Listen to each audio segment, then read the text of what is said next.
Bem-vindo ao Saber Direito Responde. Nessa semana, trabalhamos a Lei 10.826/03, Estatuto de Desarmamento, bem como a Lei 9455/97, a lei que trata dos crimes de tortura. Hoje estamos aqui com nossos alunos e iremos trabalhar diversos questionamentos em relação a essas legislações. Estamos aqui com os alunos Lucas, Daniel e Fabrício. Vamos à primeira pergunta com o Lucas. No caso prático, uma pessoa que possui o registro de arma de fogo de uso permitido e este transporta a arma ao trabalho para sua defesa pessoal, responde por porte ou posse ilegal de arma de fogo? Veja bem, Lucas, o artigo 12 da Lei 10.826 tipifica a conduta de possuir da posse irregular de armas de fogo. Bem, para uma pessoa ter uma arma de fogo no interior da sua residência, ela tem que ter o registro. Então, o registro ela autoriza ele possuir essa arma de fogo em suas residências ou adjacências, ou seja, no quintal, no armário. Olha que essa arma, inclusive, ela pode estar na cintura desse possuidor, né? Veja que ele tem o registro para possuir essa arma de fogo. Bem, desde o momento em que ele venha a sair de sua residência, ele vai responder pelo porte de arma de fogo, mesmo que ele venha a alegar que era para sua legítima defesa. Veja que não há essa possibilidade da pessoa estar alegando que está portando uma arma de fogo, levando em consideração uma possível legítima defesa. A legítima defesa, lá no artigo 25, ela caracteriza quando a agressão é atual ou iminente. Gostaria de perguntar quanto à questão de um registro que foi vencido de uma arma de fogo. Nesse caso, se configuraria a posse irregular? Veja, Daniel, que em regra sim. Perceba bem, o registro da arma de fogo, né, ele é necessário para aquela pessoa possuir aquela arma de fogo na sua residência. O registro regular, né, é o que se encontra dentro da validade. Então, uma pessoa para possuir uma arma de fogo na sua residência, ela tem que ter o registro dentro da validade. Passou da validade, essa posse já se torna irregular. E a sua conduta, né, poderia ser enquadrada lá no artigo 12 da Lei 10.826, que é a posse irregular de arma de fogo. Porém, eu vou chamar a sua atenção.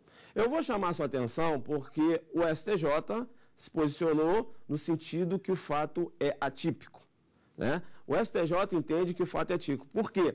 A necessidade desse registro tem a finalidade do controle da arma. Bem, se essa arma está registrada, querendo ou não, tem um certo controle. Sabe onde ela se encontra, sabe quem é o proprietário da arma. Portanto, não há que materializar essa conduta como uma conduta penal, né? Não há relevância penal para a aplicabilidade da pena de uma pessoa que possui o registro, porém esse registro se encontra vencido. Segundo a STJ, possuir arma de fogo com registro vencido caracteriza infração administrativa. A minha pergunta é em relação ao artigo 136. O artigo 136 do Código Penal diz que expor a perigo a vida ou a saúde de pessoa sobre sua autoridade, guarda ou vigilância para fim de educação, ensino, tratamento ou custódia, quer privando-a de alimentação ou cuidados indispensáveis, quer sujeitando-a a trabalho excessivo ou inadequado, quer abusando de meios de correção ou disciplina. Eu queria saber quais os elementos ou qual o elemento diferencia os maus tratos da tortura, castigo, que é descrita lá na Lei 9.455. Fabrício, os tipos penais são parecidos, né? Mas no direito a gente trabalha com o princípio, né, da especialidade.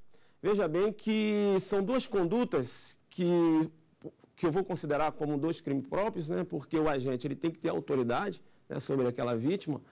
E, em tese, é até difícil você diferenciar os maus tratos da tortura, em tese, porque você tem que entrar no elemento subjetivo do autor, né? Quando o autor ele se excede nos meios de correção, veja que ele quer corrigir, mas acaba se excedendo, né, agindo com dolo de perigo, você tem o delito lá dos maus tratos tipificado no artigo 136 do Código Penal. Mas veja que quando aquele autor ele quer castigar, mas castigar sem a intenção de corrigir. Ele quer o padecimento da vítima, né? Ele quer castigar, mas não tem intenção nenhuma de corrigir, né? Aquela pessoa que se encontra sob a sua guarda da autoridade.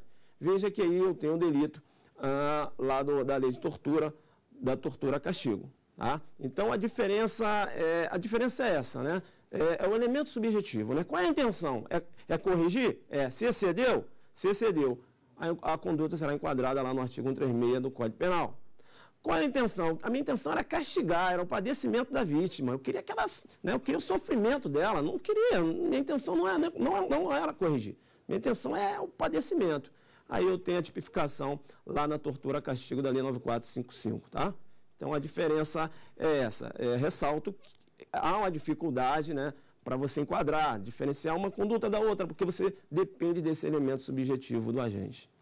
Professor, o disparo acidental de arma de fogo com vítima, este agente, ele responde penalmente pelo artigo 15, o disparo de arma de fogo, ou pelo crime de homicídio 121? Veja bem, Lucas, que depende do contexto fático.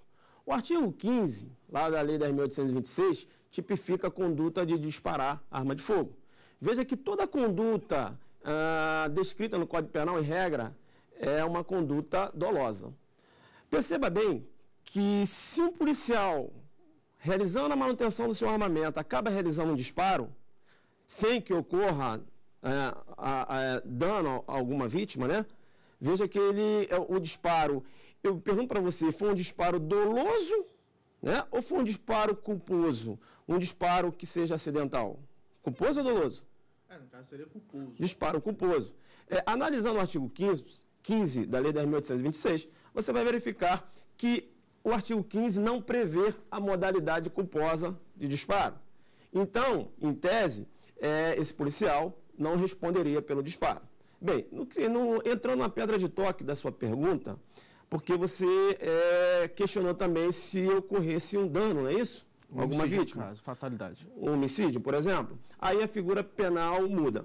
Muda porque se essa conduta, né? Você tem um nexo de causalidade nessa conduta e essa conduta decorreu, por exemplo, um homicídio culposo, você tem lá no artigo 121, né, a figura aí do homicídio culposo, parágrafo 3º do 121.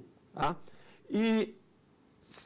Então ele realizou o disparo acidental e esse disparo ocasionou o resultado morte da vítima, de uma vítima que esteja naqueles locais. Veja que ele vai responder por homicídio culposo. E aí não há que se falar na questão do disparo, que o disparo foi o meio pelo qual o resultado ocorreu. Aí a gente tem o princípio da consunção. Tá bom? Eu gostaria de saber acerca de torturas que são motivadas por causas homofóbicas ou até mesmo de procedência nacional, como, por exemplo, o caso de nordestinos. Nesse caso, se teria a tipificação de uma tortura discriminatória? Veja bem, Daniel, o artigo 1º da Lei 9455, artigo 1º, inciso 1, letra C, tipifica a tortura discriminatória. A tortura discriminatória, ela vai ocorrer em duas situações, tá? Ela vai ocorrer em razão de uma questão racial, tá? Ou em razão de uma questão religiosa, né? Como fundamento uma questão racial, tendo como fundamento a questão religiosa. Veja que a lei, ela não trouxe no seu bojo a questão da tortura homofóbica ou uma tortura levando em conta a procedência nacional. Então, não há como você enquadrar uma tortura homofóbica como uma tortura discriminatória, porque seria a aplicação da analogia em malão parte, tá? O princípio da legalidade. É claro que o legislador, com a frequente ocorrência, né, desses tipos de delitos, aquele que tem que dar uma reprimenda penal mais gravosa, aquele que tortura uma vítima só pelo motivo dela ter uma opção sexual diversa. Ou ele tortura uma vítima porque a vítima é nordestina, né? Veja que são casos que merecem uma reprimenda penal, né? Até pela questão do princípio da igualdade. O direito trabalha assim. Então, a meu ver, tem que dar um tratamento penal, né? Como ocorre hoje com a tortura racial a tortura discriminatória, né, leva em conta a questão racial e a questão religiosa. De legem lata, ou seja, à luz da legislação em vigor, você não tem como enquadrar na lei de tortura, eu digo, né, na tortura discriminatória, uma tortura que venha a decorrer de uma questão racial, levando em consideração a motivação racial, não, melhor dizendo, uma motivação homofóbica ou uma motivação ligada à procedência nacional da pessoa. É claro que esse agente irá responder por outros delitos, como lesão corporal, né, vamos supor, grave, ou uma situação também de ter assumido o risco, pode responder por um homicídio doloso com dolo eventual, né? Uma possível tentativa, e o entendimento doutrinário hoje é no sentido que é possível, sim, uma tentativa baseada no dolo eventual, tá? Apesar que você tem discussões nesse sentido. Mas veja que o enquadramento legal dessa conduta, da tortura homofóbica ou da tortura que leva em conta a procedência nacional, não tem uma possibilidade jurídica de se enquadrar lá na letra C do artigo 1º da lei de tortura, tá? Porque não caracteriza, né, o princípio da legalidade, a lei é taxativa. Então, não há essa previsão da tortura, de enquadrar como uma tortura discriminatória quando ela decorrer de uma questão homofóbica que leva em conta a procedência nacional. Tá? Fabrício? Tá. Ainda acerca do artigo 136 do Código Penal, professor, a gente sabe que o elemento essencial para a caracterização dos maus-tratos é uma autoridade, né? Ou seja, que o sujeito ativo seja uma autoridade em relação ao sujeito passivo da situação que é a vítima. Na ausência desse elemento essencial, em que outros crimes, de acordo com o Código Penal, poderiam se enquadrar essas situações descritas pelo artigo 136? E aí, a gente trabalhou a lei de tortura, né? E você está fazendo uma pergunta do artigo 136 previsto no Código Penal. E muito interessante a sua pergunta é que eu também vou chamar a tortura a castigo, para a gente fazer uma análise. Eu quero ressaltar o seguinte. Veja que tanto a tortura a castigo, veja bem como os maus-tratos previstos aí no artigo 136 do Código Penal, eu tenho que considerar crime próprio, né? Crime próprio. Próprio por quê? Porque só pode entrar nessa figura como sujeito ativo aquele que tem poder ou autoridade sobre a vítima. E a vítima, ela também tem que ter essa qualidade, né, de se encontrar submetida a esse poder e autoridade. Pois bem, o Tício, ele passava na rua. Rapaz, o Tício, ele verificou que uma pessoa, né, uma criança, jogou um papel no chão. Aí ele foi lá, querendo corrigir a criança, e praticou alguns atos, né? Atos esses provocando inclusive lesões corporais nessa criança, mas veja que ele queria corrigir essa criança. Será que ele vai responder pelos maus tratos? Veja que, será que ele vai responder pela tortura também? Veja que não vai responder.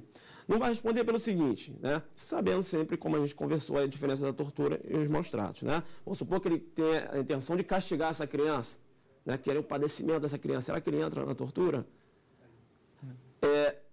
Ou que ele queira corrigir essa criança, será que ele vai entrar nos maus tratos? Veja que ele não vai entrar. Por quê? Falta essa elementar, né? Ele tem esse poder em relação à criança. É claro que ele vai responder por outros delitos, como lesão corporal, aí você tem que verificar, agiu com dolo eventual, pode até responder por uma tentativa de homicídio.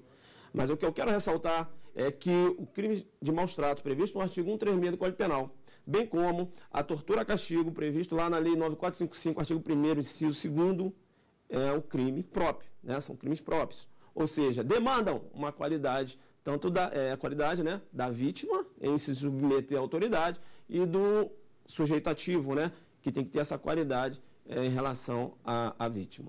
Bem, vamos fazer um pequeno intervalo e logo retornamos aqui ao nosso Saber Direito Responde.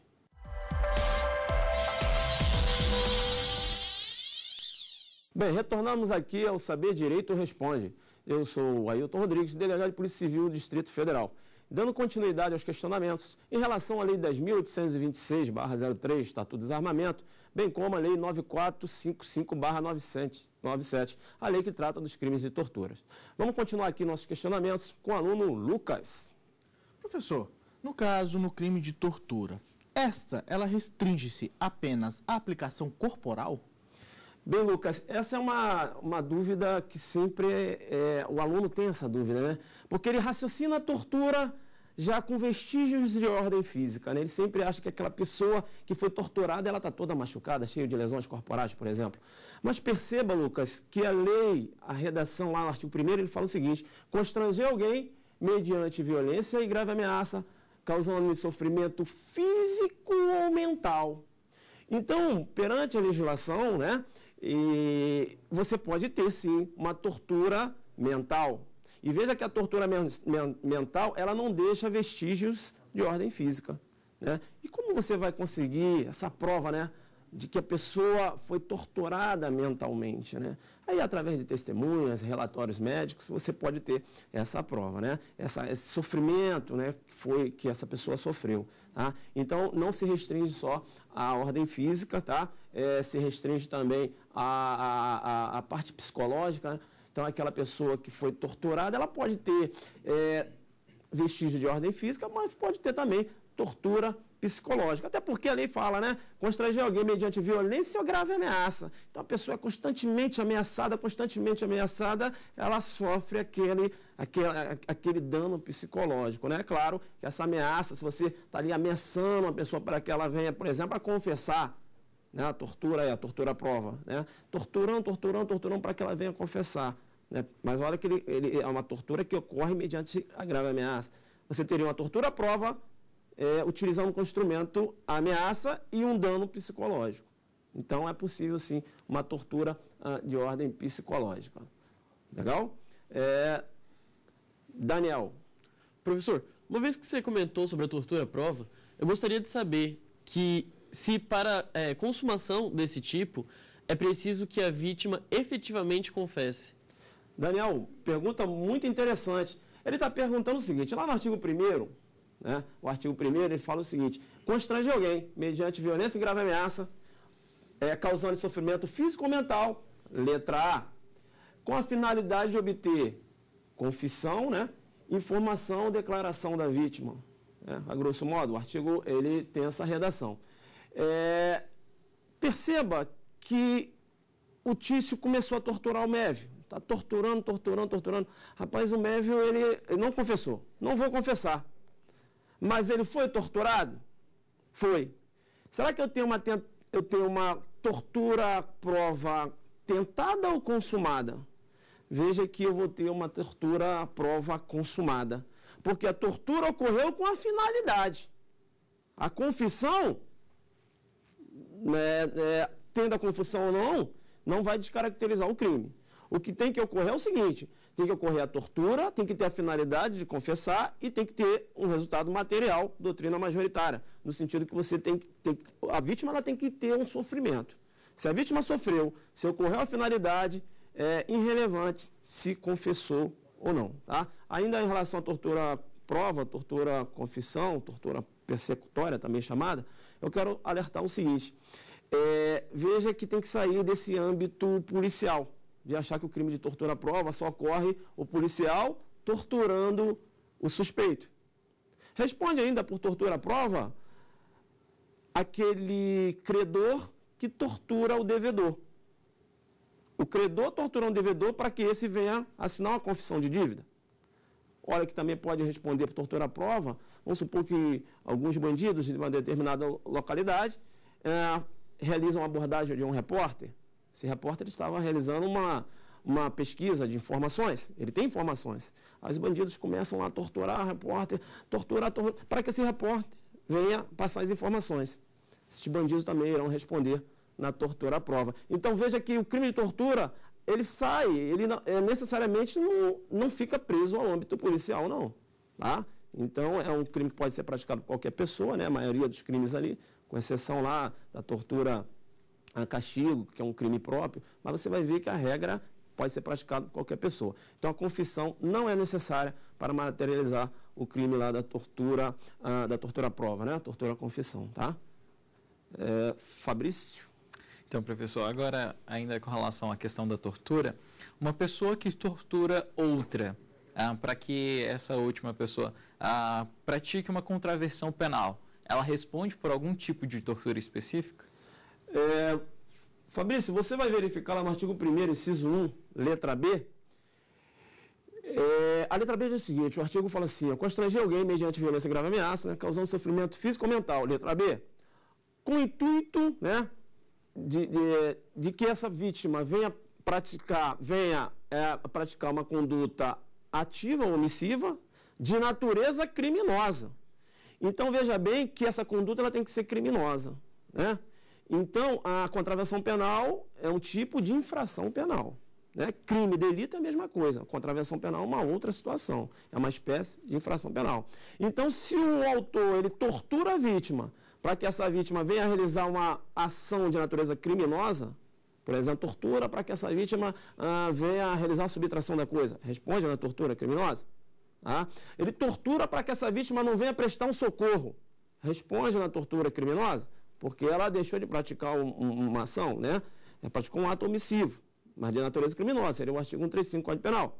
Agora, se ele tortura uma vítima para que essa vítima venha a realizar apontamentos da contravenção penal, jogo do bicho, veja que não caracteriza o crime de tortura. Porque a natureza dessa conduta é contravencional ou criminosa? É contravencional e a lei fala criminosa.